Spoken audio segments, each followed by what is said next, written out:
Saya datang ke Lahad Datu. Saya datang. Wow. Rumah ni besarnya. Lepas tu orang tak heran dah hari ni. Ada banyak lagi rumah lagi besar pada rumah tu.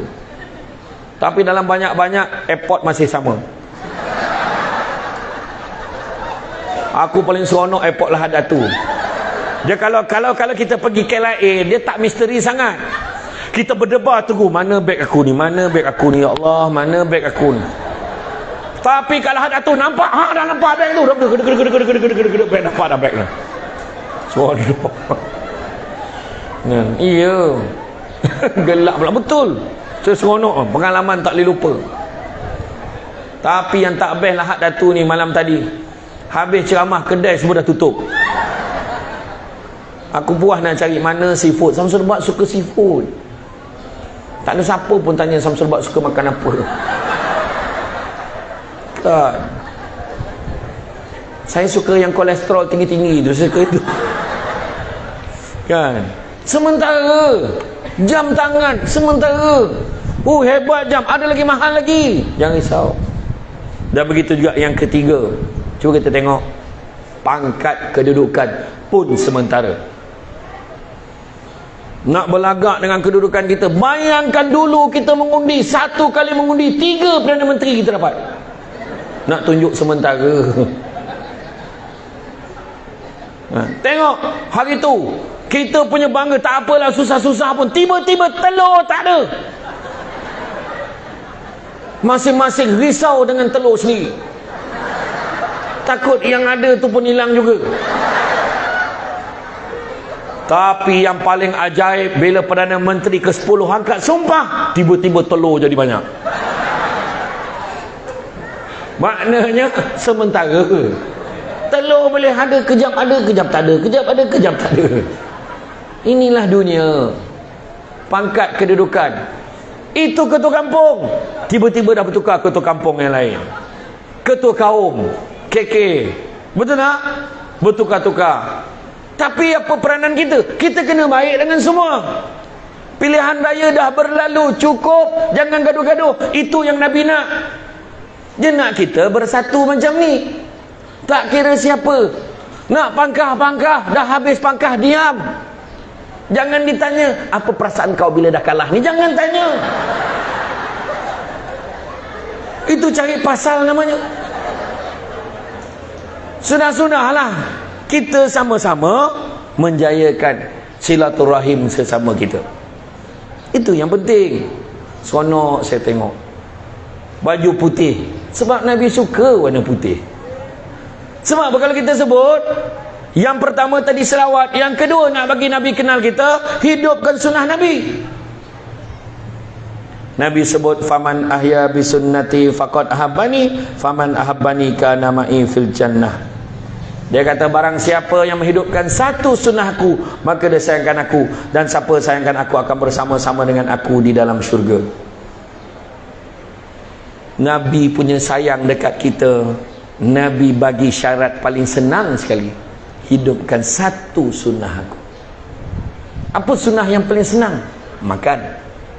Apa yang Nabi makan? Nabi makan buah tamar, Nabi makan buah kurma. Maka kita makan buah kurma. Ya. Dua makanan yang kena ada di rumah umat Islam. Yang pertama kurma, yang keduanya madu. Faham orang perempuan? Yang pertama buah kurma, kedua madu. Faham orang perempuan? Faham, bagus. Kena ada. Apalah tak boleh? Madu lebah. Jangan sangka buruk. Orang perempuan yang sebut madu, bayang yang bukan-bukan. Sedangkan madu ini makanan kesukaan Nabi. Tu sebab orang lelaki ramai yang suka madu. Faham? Kenapa marah? Makan. Macam mana cara Nabi nampak Nabi makan? Nabi makan sebelum lapar, Nabi berhenti sebelum kenyang. Maka kita pun kena macam tu. Masalahnya kita, selagi belum kenyang jangan kita berhenti. Itu masalahnya. Minum, macam mana Nabi minum? Nabi minum air masak. Sunnahnya minum air masak. Kalau minum air masak, macam mana cara Nabi minum? Nabi minum kurang-kurang 1 teguk, sikit minum, sikit minum. Paling kurang 3 teguk. Kalau lebih tak apa. Kalau kita minum, kita gogok macam tu, tak dapat pahala sunnah. Apa lagi? Sunnah Nabi. Tak makan pun sunnah Nabi. Berpuasa. Puasa hari Isnin, Khamis, puasa sunat. Puasa Yaumul Abid, puasa hari putih 13, 14, 15 setiap bulan Islam, melainkan hari tasyrik. Puasa Yaumul Arafah, puasa hari Arafah. Macam-macam ni puasa sunat. Puasa Isnin, Khamis paling tidak. Ataupun paling tidak, dah tak boleh buat semua, jangan tinggal semua. Puasa Isnin. Sebab hari Khamis orang perempuan banyak kerja sampai malam. Yang faham-faham, tak faham sudah. Kenapa puasa hari Isnin? Sebab Nabi paling suka puasa hari Isnin. Kerana hari Isnin adalah hari kelahiran Nabi. Nampak tak? Apa lagi? Bagi salam itu pun sunnah Nabi. Bila salam, Assalamualaikum warahmatullahi, sunnah Nabi. Tak kira muda, tak kira tua, tak kira pangkat, nampak aja bagi salam. Assalamualaikum warahmatullahi wabarakatuh. Waalaikumsalam. Dah sampai. Apa hukum bagi salam? Sunat. Apa hukum jawab salam? Wajib. Tapi tak semua salam wajib dijawab. Kalau bagi salam tepi-tepi jalan yang main gitar tu, yang sampai kacau-kacau nak dara, Assalamualaikum, tak jawab dosa, piwit, tak payah jawab. Itu puasa main, itu bagi salam main-main namanya. Yang kedua, bagi salam dekat tanah kubur, kita pun tak nak dengar jawapannya. Assalamualaikum ya ahli kubur. Salam, lama tak nampak. Menyaut dia. Yang tiga, bagi salam dekat tandas awam. Masuk tanah awam punya lega. Assalamualaikum semua. Meneran kawan tu jawab, salam. Yang keempat, salam yang dilafazkan oleh imam di penghujung solat, jangan jawab. Assalamualaikum warahmatullahi. Dipandang imam, salam mam, jangan jawab. Bagi salam. Nabi sendiri dengan sahabat-sahabat Nabi, dalam banyak keadaan Nabi yang bagi salam dulu. Bayangkan, Nabi pangkat besar, Nabi pemimpin, tapi Nabi bagi salam dulu. So ambil sunnah Nabi. Yang kedua, senyum, sunnah Nabi. Senyum macam ni, ramai yang senyum. Walaupun panas, walaupun senyum. Penting senyum, sebab senyum pun sunnah Nabi. Balik nanti pandang suami senyum. Abang, suamimu pandang, kau pandang aku ke? Pandang abang lah, siapa lagi, anak-anak semua main sini, kau salam mak kau, rasanya tak lama dah ni gitu. Tiba-tiba pula dia senyum macam tu. Senyum aja, senyum. Nabi pernah seorang sahabat nampak macam mana seorang Arab Badui ni dia tarik kait lidak Nabi ni yang dia buat daripada benang Najran ni, kait ni kasar, benang yang kasar tu, zurak bertanda ni leher Nabi. Nabi tak marah, kau apa masalah kau? Tak, Nabi bagi, ambil lah. Nabi bagi. Nabi tak marah, sabar, senyum. Isteri Nabi, bayangkan, setiap kali Nabi pergi ke rumah isteri Nabi, rumah isteri Nabi lebih dari seorang. Orang perempuan jangan marah, ini fakta dan hakikat. Orang perempuan ni saya tak faham kenapa marah bila saya sebut tu. Jangan marah. Yang kita patut marah orangnya. Orang yang tak buat betul-betul poligami tu. Faham? Poligami tu okey, yang tak okey orangnya, betul tak? Dalam Quran pun sebut, fankihu ma tabalakum minan nisa. Ada kata, berkahwinlah kamu dengan wanita-wanita yang kamu sukai. Masna wa sulasa wa ruba'. Dua, terus sebut dua. Dua, tiga atau empat. Fa in khiftum alla ta'dilu fawahidah. Tapi kalau bimbang kamu tak mampu berlaku adil, cukuplah seorang. Faham? Jadi jangan marah-marah sebab ini hukum. Understand? Yes, good. Sebenarnya dunia ni sementara. Orang perempuan ni senang masuk syurga, tahu? Betul tak? Orang perempuan senang masuk syurga. Peduli kalau orang lelaki ni dia nak buat apa, setuju je. Faham? Ha? Apalah mana boleh pula? Nak masuk syurga ke tak? Nak masuk, setuju je. Lantak dia. Betul tak? Setuju tak? Yang lalap-lalap tadi setuju? Ya, setuju. Alhamdulillah, bagus. Iya. Ada satu hari Nabi dekat rumah salah seorang isteri Nabi tanya, dah sampai ke giliran Aisyah? Dia tanya. Belum ya Rasulullah. Isteri seorang lagi, dah sampai ke giliran Aisyah? Belum ya Rasulullah. Sampai salah seorang isteri cemburu. Dah sampai ke giliran Aisyah, dia hentaknya pinggan tu pecah berderai. Datang anaknya, kenapa wahai ibuku? Nabi sambil tersenyum demi mengutip bilah pinggan yang pecah tadi Nabi sebut, ketahuilah anak andaku, sesungguhnya ibu kamu sedang cemburu. Punya sabarnya. Cuba kalau kita, bini kita hentak pinggan, pam, suami kata lain kali kalau kau nak hentak muka aku ni, bukan pinggan tu, faham? Wah, macam tu suami punya garang kan. Kalau lelaki ni mampu adil, insya-Allah tak ada masalah. Betul tak perempuan?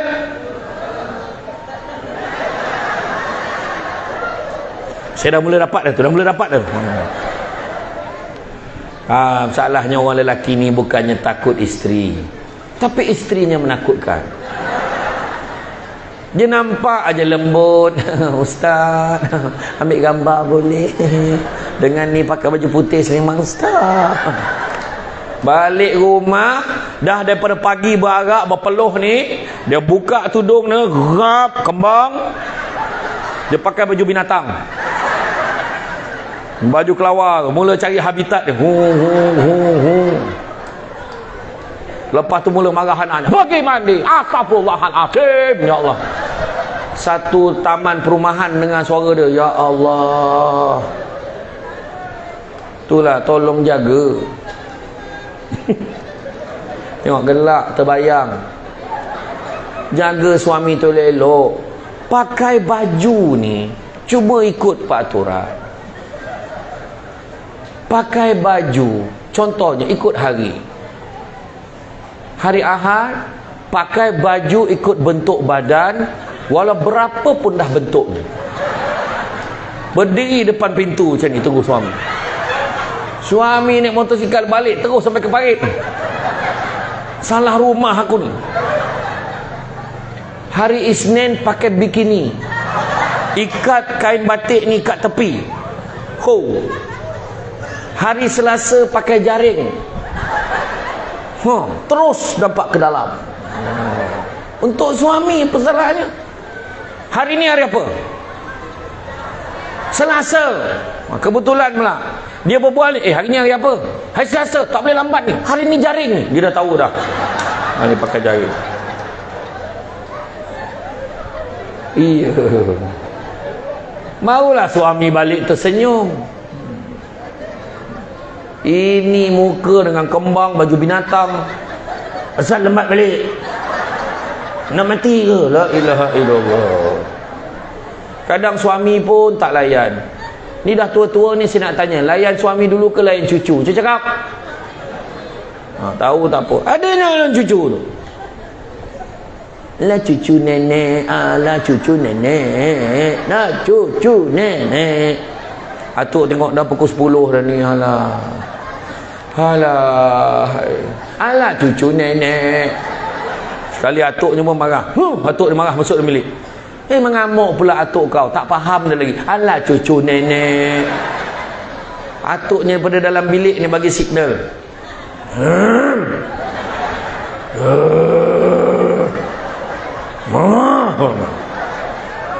Alah cucu nenek terdengar mengigau atuk kau, tak faham lagi. Sudahnya menjerit atuknya, Allahu Akbar, baru dia lepaskan cucu dia. Apa hal atuknya? Baru dapat tangkap. Orang perempuan nampak suami masuk dalam bilik, berlari-lari anaklah masuk dalam bilik dengan segera. Namni, wahai suamiku, ada apa-apa yang boleh saya bantu? Macam tu.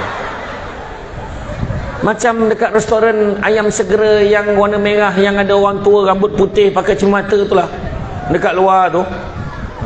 Saya tak boleh sebut je nama dia sebab dia tak taja ceramah kita gini. Kan? Kalau suami kata, tak apa, sambung kerja kau, dapat pahala sebab dah tanya. Ataupun, bang, ada apa-apa yang boleh saya bantu? Ada, kau baring sekarang sebab suami nak ukur panjang kita berapa. Dah lama tak ukur ni. Yang faham, tak faham sudah. Tapi kalau nak bagi komunikasi, nak ajak suami, nak ajak isteri masuk dalam bilik, janganlah cakap terus terang, takut anak-anak dengar. Yang jom kita tut, anaknya astagfirullahalazim, astagfirullahalazim, anaknya astagfirullahalazim. Jangan macam tu. Pakai kod rahsia. Boleh belajar ni, boleh belajar dengan tuan kita ni. Pakai kod MOS. Sayang, ya. Tu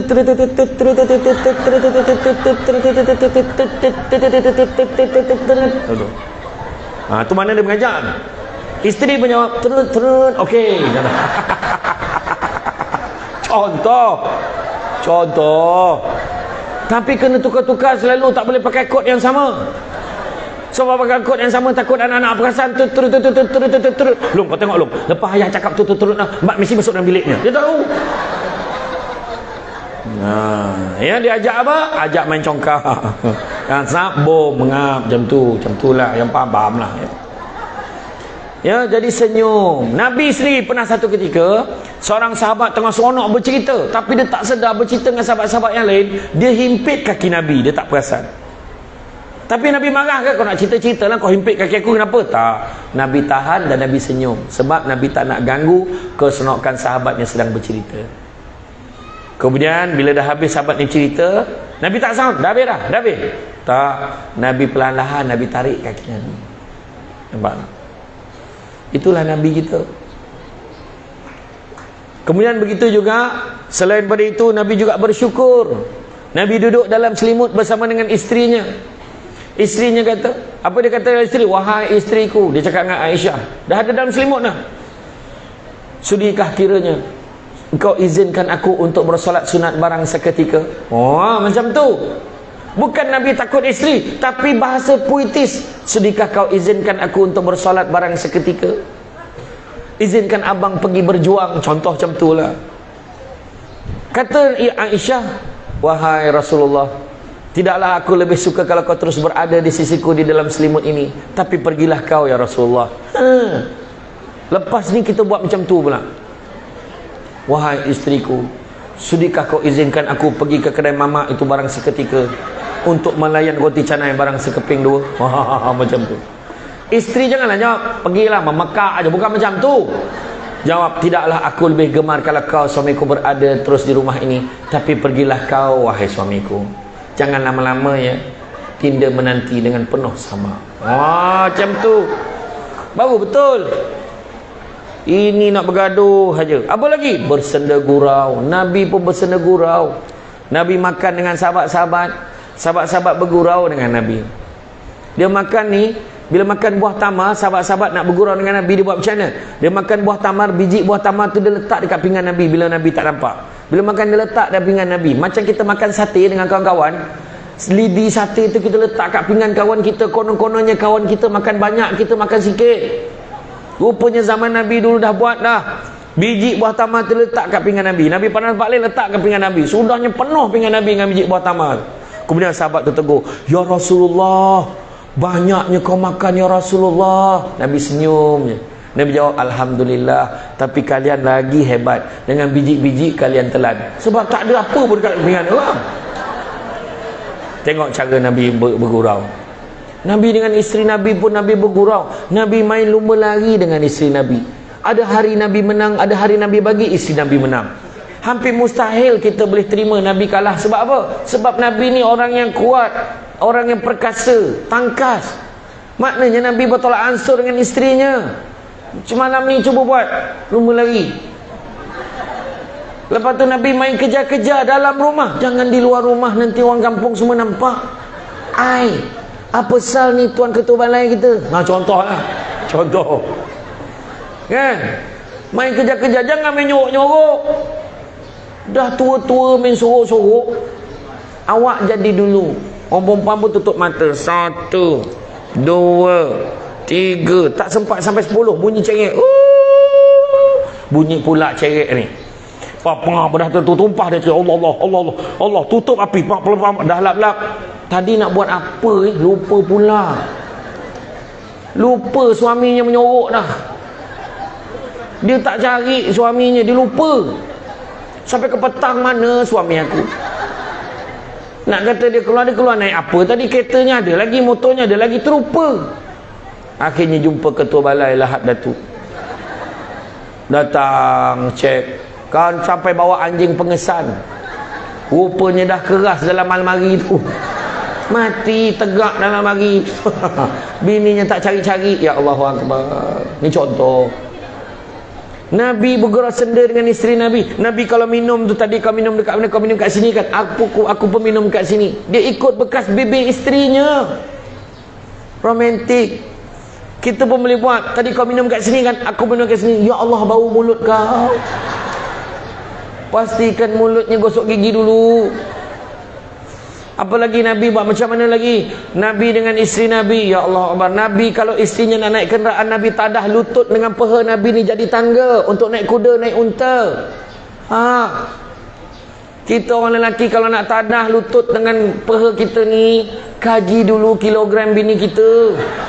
Aku tengok semangat ramai ni.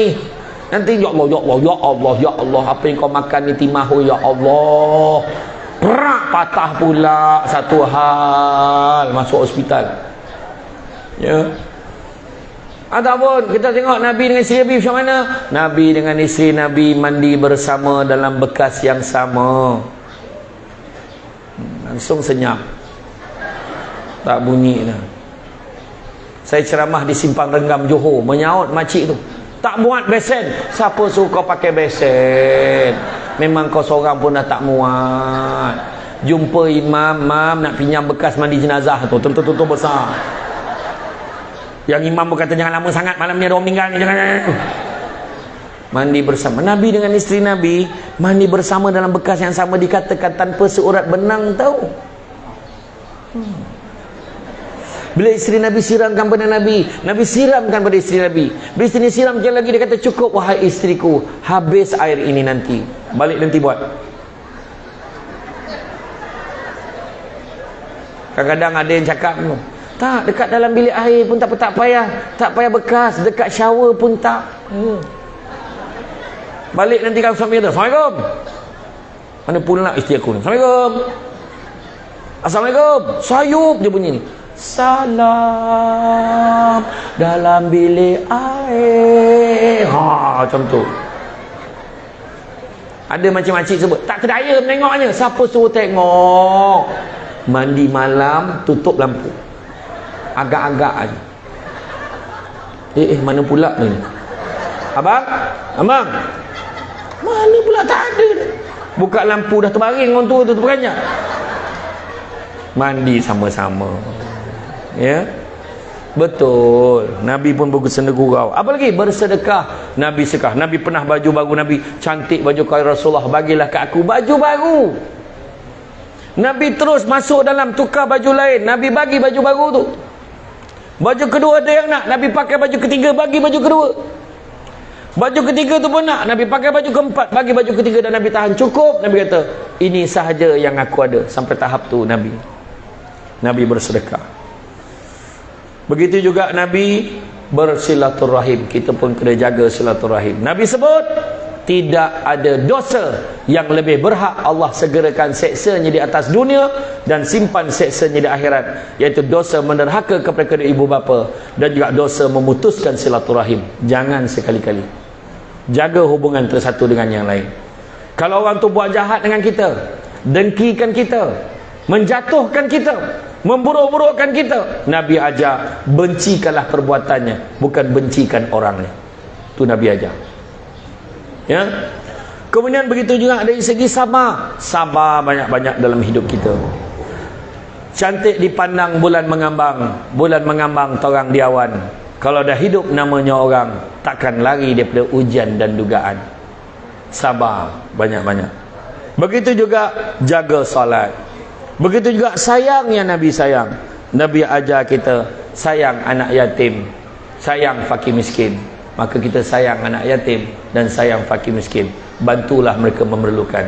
Itu sebab semak dengan Baitul Mal. Berapa zakat yang kita kena bayar pada tahun ini? Bayar. Orang perempuan ramai terlepas pandang zakat emas, perak. Ni, cuba cek. Suruh mereka tolong kirakan, timbangkan berapa, ikut urus. Sebab setiap negeri berbeza-beza. Semak. Jangan disebabkan barang kemas kita masuk neraka. Semak. Ya. Suruh dikirakan berapa emas yang kita pakai dan emas yang kita simpan. Semuanya ada kiraan dia. Ya. Kemudian begitu juga suci dan bersih. Ikut sunnah Nabi. Nabi suka yang bersih. Nabi suka yang putih. Kalau saya ikutkan, saya nak pakai putih, tapi malam tadi dah pakai putih. Takut nanti gambar sama je. Hari ni biru. Begitu juga Nabi juga mengajar kita tentang akhlak. Akhlak yang baik. Jadi jagalah akhlak kita, adab kita, biarlah sentiasa baik. Sebab kita tahu akhlak Nabi adalah khuluqil Quran, akhlak Al-Quran. Jadi kita pun kena baik. Makan sirih berpinang tidak, pinang ada di kota Melaka. Makan sirih menganyang tidak, tegah dek budi dengan bahasa.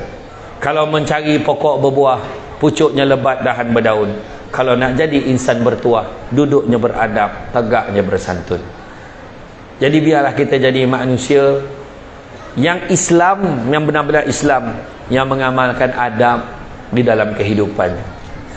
Macam tadi kan, bila saya datang, disambut kedatangan saya. Itu adab lah tu. Ikutkan bukan siapa-siapa. Pangkat lebih tinggi yang menyambut saya. Alhamdulillah, itu namanya adab. Kemudian saya tak terus naik terpentas. Sebab ikut adab dan aturan. Siapa berucap dulu, sampailah dijemput naik, barulah saya naik. Itu adab. Nampak tak? Jadi tuan-tuan dan perempuan sekalian, sesungguhnya Allah dan Rasul sayangkan kita. Nabi minta, ya Allah, umat aku jangan kau bagi umur panjang-panjang, ya Allah. Kenapa tu tanda Nabi sayang? Kalau Nabi sayang, biarlah panjang umur. Tak, Nabi minta umur umat aku jangan bagi panjang-panjang, supaya kita boleh agak lebih kurang umur kita berapa. Umur kita 60, kebiasaan orang Malaysia umur 60 sahaja. Kalau 70 tahun bonus, 80 tahun ekstra. Kalau 90 tahun gegar vaganza. Jadi kalau bila umur dah masuk 50 je, dia dah mula slow down. Nampak tak? Dia dah mula pergi ke masjid, pergi ke surau. Umur 55, dia dah rasa dah dekat sangat dah. Dia dah mula menggiatkan ibadah dia. Maknanya betul, Nabi bagi peluang kat kita untuk bersedia. Tapi jangan kita salah faham. Kan? Bukanlah makna umur mesti sampai 60. Jangan terpedaya dengan muda sebab mati tak syarat tua. Jangan terpedaya dengan sihat sebab mati tak syarat sakit. Itu pertama. Kedua, Nabi sayangkan kita. Bayangkan ketika saat akhir Nabi nak dicabut nyawa pun Nabi masih menekankan tentang umat dia. Nabi tidak lega selagi mana Jibril tidak menyebut. Jibril kata dekat Nabi kita, sesungguhnya diharamkan syurga itu untuk umat, untuk orang lain, melainkan setelah umatmu masuk ke dalamnya, barulah umat-umat yang lain boleh masuk ke dalamnya. Barulah Nabi lega. Dan ketika Nabi dicabut nyawa, sakitnya sakaratul maut, Nabi kata, ya Allah, macam manalah umatku nak tanggung sakitnya macam ini, ya Allah. Ketika Nabi sakit, Nabi boleh fikir umat dia lagi. Ya Allah, Nabi doa, kau berikanlah segala kesakitan umatku itu kepadaku, ya Allah, supaya umatku tidak sakit seperti ini. Nabi minta. Itu ada pandangan menyatakan bila kita dicabut nyawa, sakit tetap sakit. Tapi sakit itu sebenarnya sudah tinggal 1/3 sahaja, sebab 2/3 lagi Nabi dah tanggungkan untuk kita. Begitulah sayangnya Nabi pada kita. Dan digambarkan kita akhirat nanti 70,000 bawa 70,000 yang lain, 70,000 bawa pula lagi 70,000 yang lain, 3 layer. Ketika akhirat Nabi nak bawa masuk ke dalam syurga. Bila nak masuk dalam syurga, tiba-tiba terdengar satu bunyi ngauman yang sangat kuat. Kuat betul bunyi ngauman tu. Bunyi ngauman apa? Ngauman api neraka. Bunyi yang begitu kuat nak memecahkan gendang telinga ni. Jaraknya berapa lama? Jaraknya 700 tahun perjalanan. Tapi bunyinya sehebat itu. Maka pada ketika itu Nabi kata, demi umatku yang berdosa besar kepada Allah, deminya mereka beribadah kepadamu ya Allah, maka kau pergilah wahai api neraka. Nabi halau api neraka. Tapi neraka pergi tak? Makin dekat api. Demi umatku yang beribadah, bersolat, berpuasa, beribadah kepada Allah, pergilah kau wahai api neraka. Lagi dekat lagi Nabi halau, lagi dekat. Lagi Nabi halau, lagi dekat. Nabi jadi buntu. Tiba-tiba datang Jibril. Jibril datang membawa segelas air. Wahai Muhammad, kau ambillah air ini dan kau siramkan kepada api itu dengan izin Allah. Mudah-mudahan dapat membantu. Nabi ambil segelas air, Nabi siramkan, reda api neraka itu. Maka ditanya pada Jibril, wahai Jibril, air apa yang kau berikan dekat aku tadi? Maka jawab Jibril, wahai Muhammad, itulah air mata umatmu yang menangis kerana Allah. Jadi tuan-tuan dan puan-puan sekalian, ini soalan bocor. Menangis kerana Allah, maka diharamkan tubuh yang menangis itu daripada dijilat oleh api neraka. Jangan menangis kerana suami, menangislah kerana Allah. Apa dia nak buat kau setuju je. Faham? Lantak dia. Yang penting kita masuk syurga. Okey? Tak nak juga. Ya? Tak, maksudnya menangislah kerana Allah. Jangan menangis kerana projek, jangan menangis kerana jawatan, jangan menangis kerana pasangan, jangan menangis kerana dunia. Jangan. Menangislah kerana Allah, sebab itu yang akan membantu kita. Jadi tuan-tuan dan puan-puan sekalian, saya rasa seronok sangat dapat datang hari ini. Dan insya-Allah ikutkan banyak lagi. Macam saya janjikan malam tadi, insya-Allah next time saya akan datang lagi ke Lahad Datu. Kita buatkan program road tour Lahad Datu. Kita ambil lah 3 hari macam tu tahun depan. Tengok bulan 3, bulan 4 macam tu, saya akan datang bersama Samsul yang satu lagi. 2 Samsul. Bersama dengan Samsul Debat dan juga Samsul Rau-Rau. Kita akan buat, kita akan round, tapi kena bagi tahu awal-awal siapa yang nak, ya. InsyaAllah saya akan datang. Doakan panjang umur, murah rezeki, kuat subuh badan, insyaAllah saya datang. Dan saya ucapkan terima kasih. Ada yang tidur tak? Tak ada, alhamdulillah. Siapa yang dah ngantuk tu baca doa hilang ngantuk, insya-Allah hilanglah ngantuk. Siapa yang berucap kat depan nampak orang nak tidur, baca doa tu, insya-Allah segar dia. Pernah tak ustazah ajar doa tu? Tak ada. Doa dia senang je. Bismillahirrahmanirrahim. Wabil lahil taufik wal hidayah. Wassalamualaikum warahmatullahi wabarakatuh. Doa tu baca insya-Allah. Siapa yang tidur dia cepat bangun. Saya belum baca doa tu, saya baru ajar baru. Ya. Ada yang merakam macam ni, rakam nak ambil. Sabar. Gurau ya. Jadi apa pun saya ucap terima kasih banyak. Terima kasih terutamanya pihak penganjur pada hari ini. Terima kasih pada semua, pada pihak beruniform kan, pihak tentera, begitu juga pihak Polis Diraja Malaysia. Terima kasih banyak. Penganjur-penganjur Baitul Mal, zakat, apa yang ada bahagian zakat dan fitrah Majlis Agama Islam Sabah. Terima kasih semualah penyumbang-penyumbang semua yang ada hari ini, begitu juga semua yang berarak hari ini. Terima kasih banyak semua yang hadir hari ini meramaikan program. Saya tak pernah tengok ni, ramai betul ni. Saya ingat 15,000 tak kurang. Ucapkan tahniah dan terima kasih banyak-banyak, insya-Allah. Tak, yang lalu lalang kat jalan tadi semua saya kira tu 15,000. Jadi tuan-tuan dan puan-puan, itu saja daripada saya. Bak kata orang, sepandai-pandai tupai melompat akhirnya jatuh ke tanah jua. Walaupun perkongsian sudah tamat, mudah-mudahan meresap ke dalam jiwa. Budak-budak membuat galah nak menjolok buah berangan. Kalau ada silap dan salah dikata tidak, dicaci jangan. Cantik dipandang rumah penghulu, kayu tu okey dari papan. Alang-alang menuntut ilmu, sebutir pasir kembangkanlah menjadi intan. Tenang-tenang air di laut, sampan kelok mudik ke Tanjung. Hati terkenang mulut menyebut, jasa baik pihak penganjur menyemput hari ini, rasa nak junjung. Jadi tuan-tuan dan puan-puan sekalian, itu saja daripada saya. Cuma sedikit makluman. Saya nak maklumkan pada semua, minta maaf saya tak bawa banyak, jangan gaduh-gaduh. Ni ada sedikit dekat belakang, kat mana? Belakang tepi. Oh, dekat tepi sana ada meja ajaib. Dekat atas meja tu ada barang, bukan untuk diambil tapi untuk dibeli. Yang pertama, sambal crispy mengidap. Sambal crispy mengidap ni kalau makan tak boleh berhenti. Itu adalah air tangan ibu saya. Air tangan ibu saya Samsul Debat. Memang alhamdulillah dia tak pedas sangat, boleh makan dengan bubur, makan dengan nasi. Tapi rakan-rakan kita di Singapura dia makan macam tu je, memang sedap. Boleh gatah macam tu je. RM15, dulu harganya RM15, hari ni pun RM15 ya? Macam tu. Dan satu lagi susu kambing Al-Am. Susu kambing Al-Am ni, susu kambing campur kurma, campur madu yang diizinkan.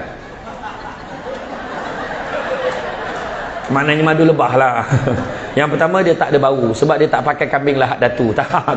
Dia tak pakai kambing Malaysia, dia pakai kambing daripada Holland, Belanda. Sangat baik untuk GERD, gastrik, pedih hulu hati. Kemudian dia baik untuk orang yang sakit lutut, sakit tumit, pijak, sakit tangan kebas-kebas. Minum sekali pagi cukup. Kemudian dia baik untuk orang enzima, gatal-gatal kulit, alergik. Ingatnya minum jangan mandi, minum. Kemudian dia baik untuk orang perempuan yang mengandung, baik untuk ibunya, baik untuk baby dalam perut, untuk elakkan jaundice, demam kuning dan sebagainya. Dia baik untuk perempuan yang hormon merayau, untuk kejap awal, kejap lambat, kejap tak mana perginya, boleh minum. Tapi mana dah tak ada tu, tak usahlah cari ya. Untuk makluman semua, di Sabah Sarawak biasanya dia jual harga kotak tu RM50, tapi masuk postage, masuk dengan delivery apa semua sampai RM70 kadang-kadang. Tapi hari ni kita offer, siapa beli satu RM45 harga Semenanjung, beli satu RM45, beli dua RM90. Tak. Beli satu RM45, beli dua RM80. Tak bawa duit tak apa, boleh transfer, tak ada masalah. Ya. Ni mana yang ada je lah ya. Jangan berebut tau. Jangan berebut, sabar. Kalau tak ada, tinggalkan nama dengan nombor telefon. Jadi itu saja daripada saya. Yang baik datang dari Allah SWT. Kurang punca kelemahan saya sebagai manusia biasa. Pokok sekayu daun selasih. Thank you, terima kasih. Assalamualaikum warahmatullahi wabarakatuh.